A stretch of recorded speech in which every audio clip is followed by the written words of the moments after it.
Jillian Butler is in her element. She's the owner of Jillian's Cakery, allowing her to live out her dream of baking cakes and spreading the joy of eating them. But while she doesn't need help in the kitchen, her business plan could do with some help. So Jillian, thanks for having me here today. Can you tell me how Jillian's Cakery came about? We've been going now for about 3.5 years and I absolutely love it. It's my passion. I love being in the neighbourhood that we're in Surrey Hills, New South Wales. It's a wonderful environment to be in. Everybody's very friendly. And I have come to the point where I'm doing really great at the business side. However, I'm not actually bringing in my own salary. So you don't pay yourself a salary. Tell me, how is that impacting your home and your family life? By not paying myself a salary, it makes everything have to rely on my husband's salary. And while we're okay for the moment, it's getting to the point now where we're going to start having to dip into savings if I don't start paying myself. So I take very little from the company because I want to be able to reinvest it, and because it's something that I absolutely love, I don't mind doing that. But now it's, getting to the point where I need to. So tell me, what does a day at Jillian's Cakery entail? Well, the alarm goes off at 5:30. I jump up, quickly get in the car to go at 6 o'clock and be here by 6:30. Get everything ready for the opening at 7:30, and from 7:30 onwards, it's go, go, go.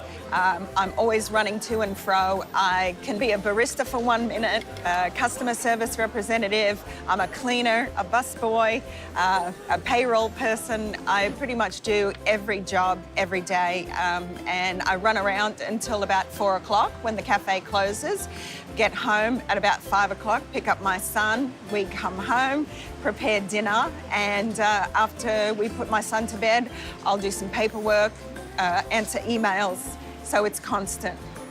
Yeah, so do you have any time off at all? So holidays, school holidays, your own family holidays? Well, I try very hard to have a work-life family balance, because I do think it's important for us as a family and also for myself. So we are closed on Sundays. That's a conscious decision that we make in business as well. We know that it's going to add a little bit of a pinch to the bottom line, but that's a conscious decision that we make. So to determine how to pay, where do you start? There's two things we need to look at. Number one is you want to determine what is your household income. So what's the bare minimum you need? So you said you're relying on your husband a bit at the moment. That is obviously going to be tough. But you also need to look at the business, and it needs cash flow for the lifeblood. So there's a bit of a mix there. I would suggest starting with what is the bare minimum that you need, because you can always review and bump it up over time. Because what you don't want to do is take too much, starve the business, and then have to put money back in. That defeats the whole purpose. So Brad, I started Jillian's Cakery with the vision of being able to bring my beautiful cakes to the people of Sydney.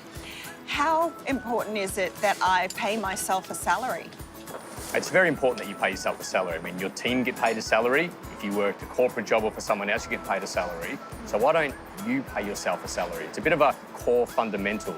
Like you were saying, you have Sundays off and you have public holidays off. You should also be paying yourself some sort of a salary. So how do I know how much to pay myself?